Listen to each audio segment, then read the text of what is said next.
Bienvenue à Tilia, au Niger.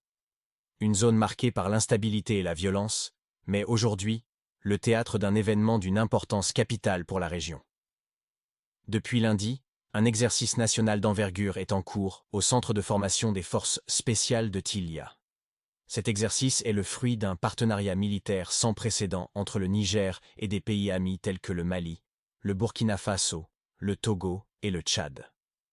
Ces manœuvres tactiques et initiatives visent à renforcer les liens avec les populations locales et à accroître la résilience des forces armées de ces 5 pays face aux menaces potentielles. Pour la première fois, ces 5 nations s'unissent dans des manœuvres militaires conjointes. Toutes sont confrontées, à divers degrés, à des violences terroristes.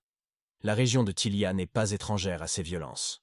En mars 2021, 141 civils y ont été massacrés dans une série d'attaques brutales.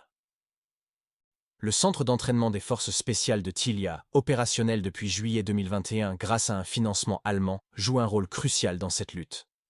En septembre 2022, les États-Unis ont fourni des équipements militaires d'un coût de 13 millions de dollars, incluant des véhicules blindés.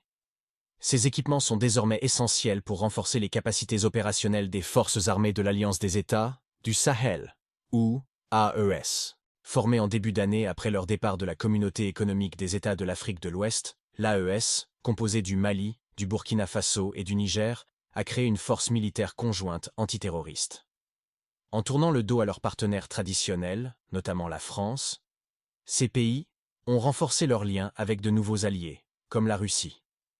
Cet exercice, qui prendra fin le 3 juin, marque un tournant décisif pour les forces armées de l'AES, leur permettant de se préparer efficacement contre toute menace potentielle.